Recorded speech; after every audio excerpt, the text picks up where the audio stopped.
को दो चीज चाहिए, नौकरी और माफ कीजिएगा शादी के लिए लड़की जी। ठीक ना।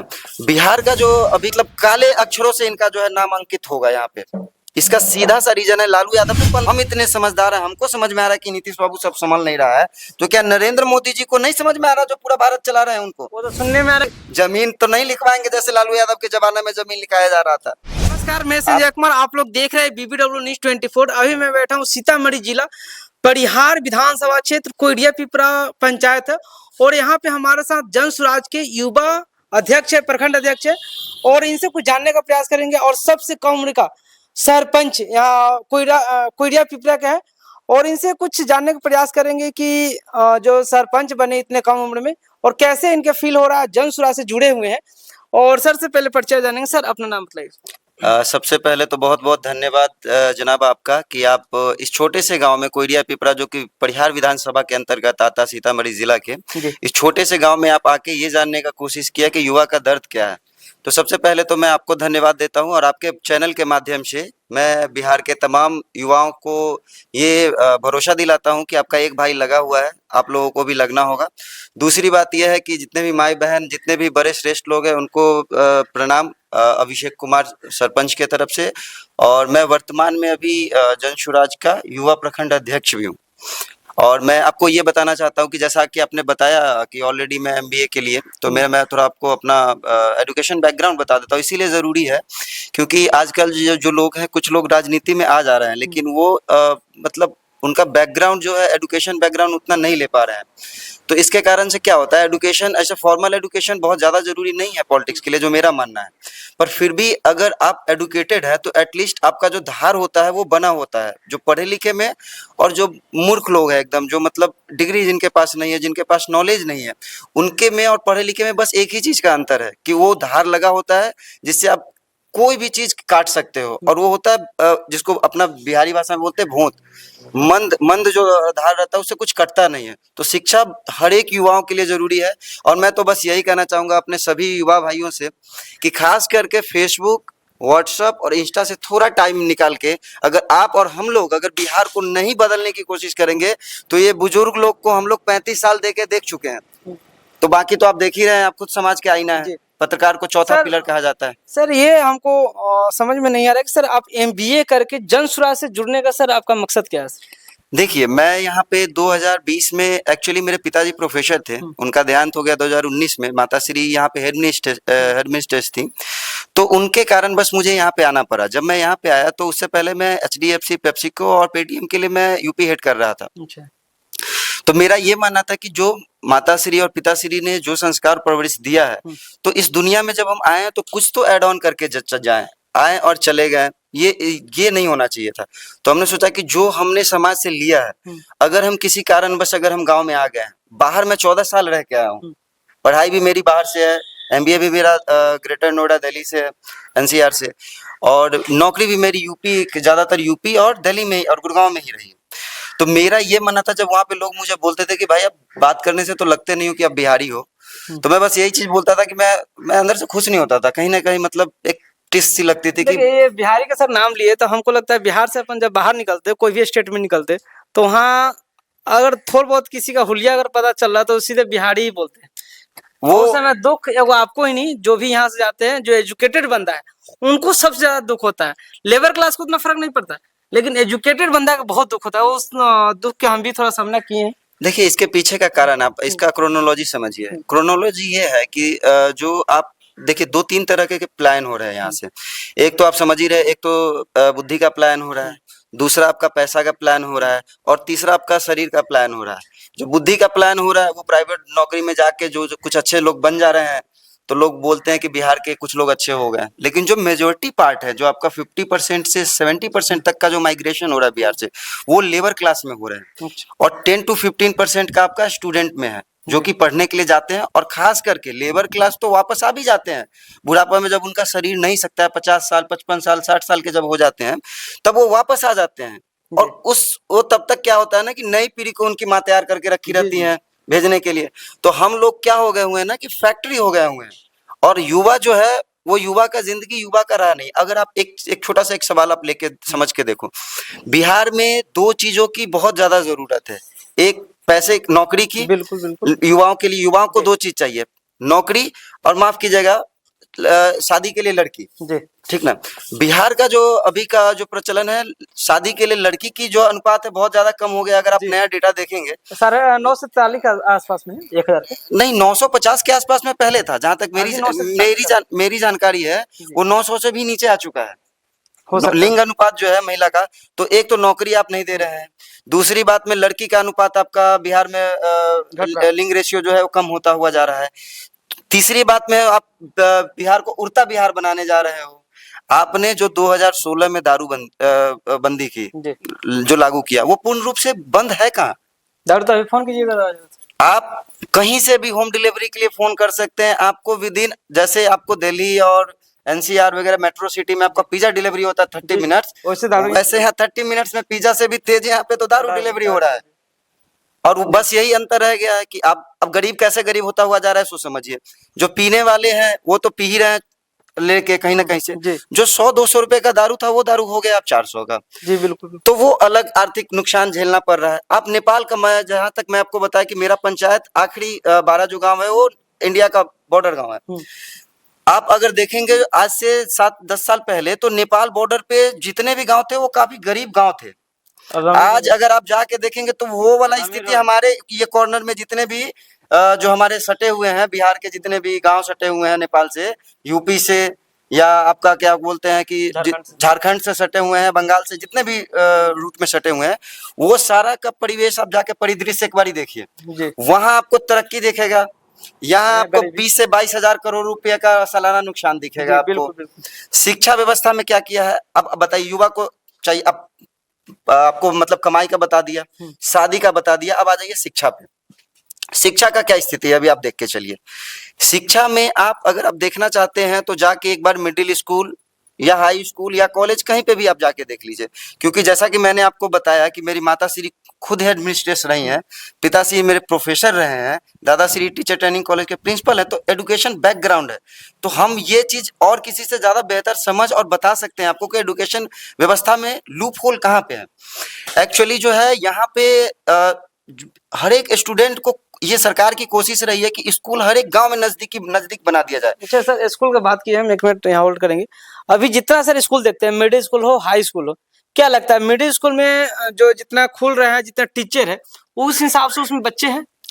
देखिए, अभी भी अगर आप देखेंगे बिहार सरकार का, अगर आप वैकेंसी का अगर देखेंगे या जो वैकेंट सीट देखेंगे टीचर में, तो अभी भी हमारे अनुसार में बहुत सारे सीट्स ऐसे हैं जो वैकेंट हैं। तो अभी पूरे तरीके से बिहार में शिक्षक फुलफिल भी नहीं हुए हैं। पहली चीज, ये जो तेजस्वी यादव जो दावा करते हैं 5 लाख नौकरी का, इन्होंने 5 लाख नौकरी कैसे दिया, ये इस पे भी अभी आएंगे आपका थोड़ी देर में। लेकिन पहले मैं, जो आपका प्रश्न है पहले उसका जवाब मैं पहले देना चाहता हूँ। बच्चे क्या हो रहे हैं ना कि बच्चे आ रहे हैं, टिफिन तक वो जैसे तैसे समय अपना काट ले रहे हैं, खिचड़ी खा रहे हैं 1:30-2 बजे के आसपास, फिर उसके बाद चले जा रहे हैं घर। जितने टीचर में क्या है, टीचर में रोज का कारण हम आपको बता रहे हैं। ये जो नीतीश कुमार है, इनको बिहार जो है काला, मतलब काले अक्षरों से इनका जो है नामांकित होगा यहाँ पे। इसका सीधा सा रीजन है, लालू यादव ने 15 साल बर्बाद किया। मैं आपको एक क्रोनोलॉजी समझाना चाहता हूँ। लालू यादव ने 15 साल बर्बाद किया, उसमें जितने लूट हुए, हत्या हुए, बलात्कार हुए, मर्डर हुए, जितने भी हुए, वो उस 15 साल और उसके कुछ पार्ट्स जो है वो ज्यादा तक आदमी को दिखेंगे, इसमें समाज में दिखे हैं, जिस कारण से आज तक लालू प्रसाद यादव नहीं आ पाए हैं दोबारा। नीतीश बाबू के सरकार में क्या हुआ, जब ये 2005-6 में जब आए हैं, तो इन्होंने नंबर बेसिस पे टीचर बहाली किया। इन्होंने नंबर बेसिस में क्या है कि मधमा से हो, सीबीएसई से हो, या बिहार बोर्ड से हो, या आईसीएसई बोर्ड से हो, बिल्कुल ठीक ना। नंबर बेसिस पे आप उठा के अगर आप डॉक्टर बनाएंगे, नंबर बेसिस से आप इंजीनियर बनाएंगे, नंबर बेसिस से आप टीचर बनाएंगे, तो आप उसमें गुणवत्ता की जो है अपेक्षा नहीं रख सकते हैं। तो सबसे पहले तो 20 साल वो जो रहे वो बर्बाद किए, और जो 20 साल में बच्चे पढ़ के निकले हैं उनका बेस कुछ बन ही नहीं पाया है। तो नीतीश कुमार तो अभी भी कह रहे हैं कि हम एजुकेशन पे अगर बात करें तो नीतीश कुमार का नाम है कि हम टीचर वैकेंसी दे रहे हैं, टीचर के स्कूल में मिड डे मील दे रहे हैं। क्या लगता है मिड डे मील से सिर्फ बच्चे को पढ़ाई में और मिड डे मील में कहीं ना कहीं हमको लगता है जमीन आसमान का फर्क है। क्योंकि मिड डे मील आप देखते हुए खाली खिचड़ी और चावल से उसको खिला करके कहीं ना कहीं उसको मन को ब्रेन वॉश किया जा रहा है बच्चे सबको। आजकल गरीब जो होते हैं, जो गरीब बच्चे से होते हैं, वो अधिकतर सरकारी स्कूल में जाते हैं, और सरकारी स्कूल में ये देखा जा रहा है कि अभी भी खिचड़ी के लिए सिर्फ जाते हैं और खाना खाने के लिए जाते हैं, पढ़ाई उसमें कुछ नहीं होता है, अभी भी देखने में आ रहा है।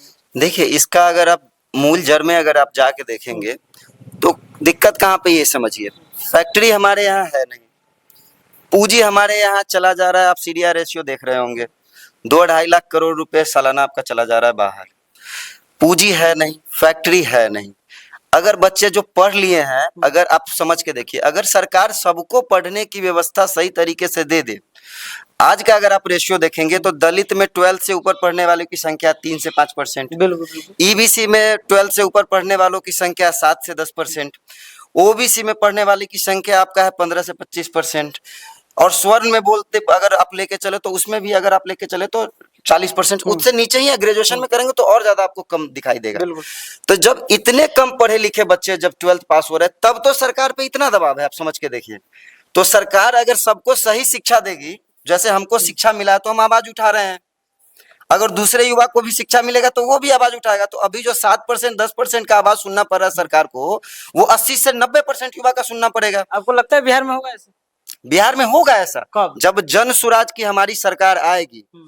तो जन स्वराज का परिकल्पना क्या आप समझने की कोशिश कीजिए। जन स्वराज का बात कर रहे हैं, अभी अमित शाह के कुछ दिन पहले टाइम्स ऑफ ऐसे कोई पेपर में उसका न्यूज आया था कि इस साल हर हाल में बीजेपी की सरकार बनेगी, और बीजेपी की सरकार बनेगी उसमें भी नीतीश कुमार नहीं रहेंगे। देखिए, बीजेपी सरकार यहाँ आप लोगों को कंफ्यूजन नहीं होना चाहिए।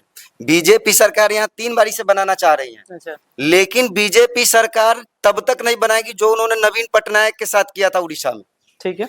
वो चाह रहे हैं कि सिंपैथी वोट हम नीतीश कुमार के जो है वो 14-20% के आसपास में, जो अब 14-18% बचा हुआ है, उस वोट बैंक पे नजर है बीजेपी की, इसीलिए वो उनको मजबूरी में झेल रहे हैं। नहीं तो आप बताइए, जब हमको पता है कि नीतीश कुमार अस्वस्थ है मानसिक रूप से, शारीरिक रूप से भी हमको नहीं दिख रहे हैं उतने स्वस्थ, ठीक ना, जो रिटायर्ड है, मेंटली रिटायर्ड अगर बोलिए तो हो चुके हैं, फिर भी उनको ढोया जा रहा है। हमको जब दिख रहा है, जब हम एक पंचायत चला रहे हैं 3 गांव का, जब हम इतने समझदार हैं, हमको समझ में आ रहा है कि नीतीश बाबू सब संभाल नहीं रहा है, तो क्या नरेंद्र मोदी जी को नहीं समझ में आ रहा जो पूरा भारत चला रहे हैं उनको? वो तो सुनने में आ रहा है कि मजबूरी में है अभी। देखिए, अगर मजबूरी में नहीं रहेंगे तो क्या करेंगे, फिर से चले जाएंगे पाला बदल के लालू यादव के। आरजेडी तो इंतजार भी कर रहा है। देखिए, आरजेडी तो देखिए क्या है ना कि यहाँ पे सत्ता लोभी जो कुछ तत्व हैं, वो प्रशांत जी क्या बोलते हैं, 1250 परिवार क्यों बोलते हैं वो, इनका आप अगर आप देखेंगे पीछे बैकग्राउंड में देखेंगे तो वही परिवार आपका आरजेडी में रहता है। वही परिवार जब जैसे बरसाती मेढक के तरह जब हवा चेंज होता है तो वही जेडीयू में चले जा रहे हैं, जेडीयू को देखते हैं पलड़ा हल्का हो रहा है तो बीजेपी में चले जा रहे हैं। तो जब एक ही लोग घूम घूम के सभी जगह जब घूमेंगे, जब एक ही हलवाई अगर हर एक घर में जाके सब्जी बनाएगा तो टेस्ट तो एक ही रहेगा ना जी। बिल्कुल बिल्कुल, टेस्ट थोड़ा चेंज हो जाएगा, तो वही टेस्ट बिहार को पसंद नहीं है। अच्छा चलिए, एक और मुद्दा है जो अभी कुछ दिन पहले पटना बापू सभागार में तेजस्वी यादव आए थे, उसमें कुछ भाषण भी दिए हैं कि ग्रेजुएट लड़का के लिए हम एजुकेशन फ्री करेंगे, मतलब बाहर अगर कोई भी चीज के लिए तैयारी करना चाहता है तो क्या लगता है ग्रेजुएट के बाद कितने ऐसे स्टूडेंट है जो पढ़ना चाहता है? देखिए, पहली बात, आप एमबीए करके आए, आपको इस बात के जरूर है जानकारी। देखिए, लालू यादव जी बड़े नेता हैं, उनके लिए सम्मान है मेरे दिल में जी। लेकिन तेजस्वी यादव जी हमारे उम्र के ही हैं, तो सम्मान उनका भी है, उन्होंने भी अपना जितना योगदान देने का था उन्होंने कोशिश किया है। लेकिन अगर तेजस्वी यादव अगर शिक्षा पे बोल रहे हैं तो फिर तो हम लोगों को जैसे युवा को बिहार से मतलब सदा के लिए ही यहाँ से प्लान कर ही जाना चाहिए, वापस आने का मतलब ही नहीं बनता है। तो उनका ये भी कहा नाम था उतना पटना बाबू सभागार में कि हम 9वीं फेल है, नेता से कर उनको छोड़िए, आप ये देखिए कि हम क्या करने वाले। हाँ, वो आजकल सुनने में आ रहा है, वो कलम सुनने में नहीं सर, एकदम 100% है वो। नहीं, माफ कीजिएगा, वो कलम बांटते हुए आजकल दिख रहे हैं बापू सभागार में, कलम और टी शर्ट। अब यही नहीं पता चल रहा कि उस कलम से वो फिर जमीन तो नहीं लिखवाएंगे जैसे लालू यादव के जमाने में जमीन लिखाया जा रहा था। आप देख रहे होंगे जो प्रकरण चल रहा है, तो तेजस्वी यादव या तेज प्रताप यादव जो ये जॉब लैंड वाले में जो इनका इशू चल रहा है, पहले भी क्या हुआ, पहले भी यही हुआ, कलम दूसरा का रहा होगा, इस बार कलम भी खुद ही दे रहे हैं। कलम खुद दे रहे हैं, कलम तो खुद ही दे रहे हैं। तो इस बार और युवा लोग को सतर्क रहना है कि कहीं जो बाप दादा का जमीन बचा हुआ है, कहीं जो नौकरी के चक्कर में वो न गंवाना पड़ जाए। तो सर अभी ये देखने में आ रहा है कि जन स्वराज भी अभी बात कर रहे हैं कि प्लान बेरोजगारी रोकेंगे, वो भी एकदम दावा कर रहे हैं। तो क्या लगता है इसे वोट बैंकिंग पर क्या असर पड़ने वाला है? देखिए, एक यादव समाज, आपको पता है कि सर 17% है बिहार में। जी।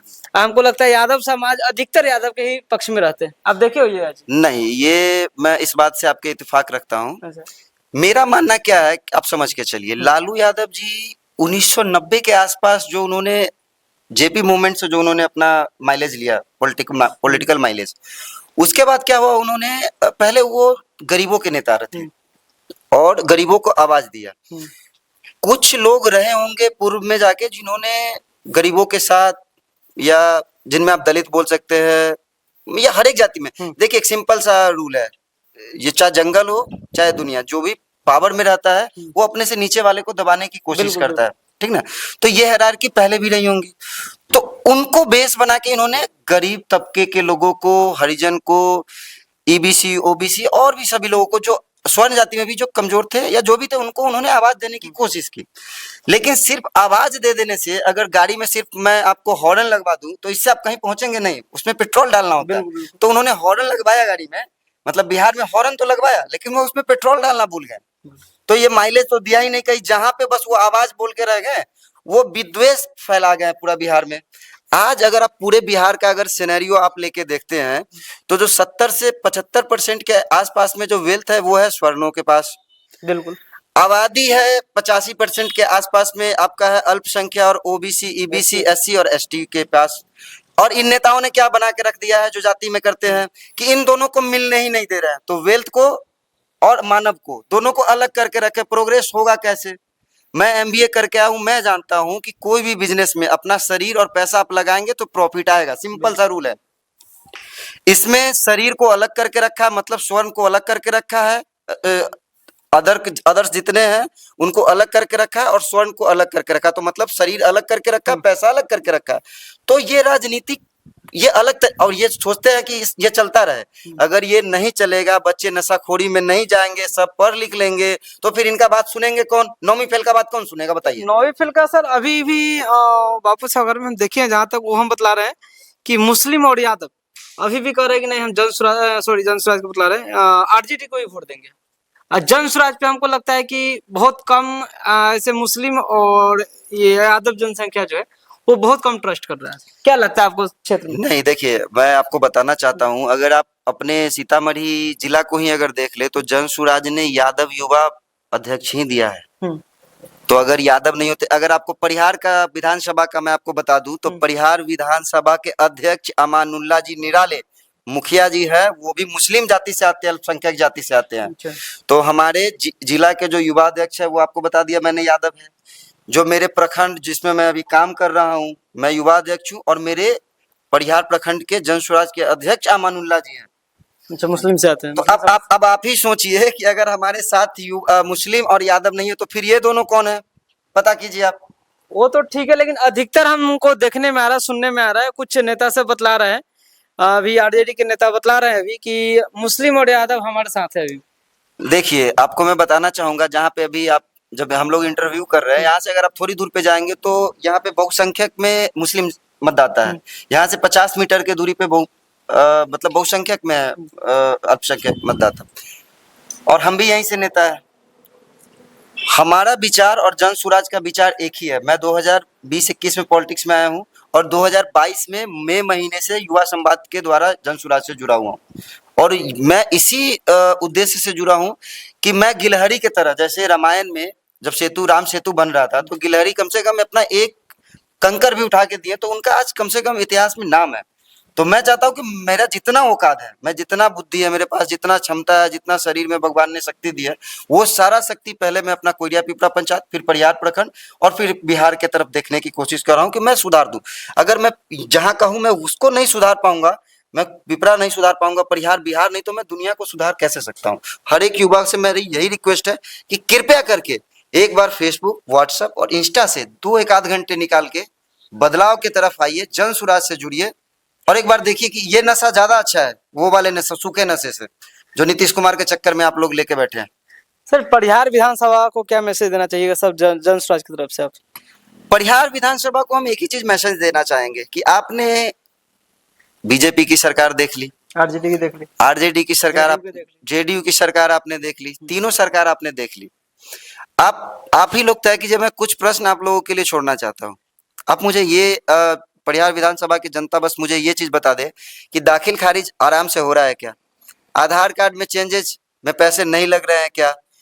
आपका जो इंदिरा आवास मिल रहा है उसमें 15,000 से 25,000 तक नहीं लिए जा रहे हैं क्या? थाना में जो भी केस हो रहा है, केस होने में, केस खत्म होने में, केस मैनेज होने में पैसे लग रहे हैं कि नहीं लग रहे हैं?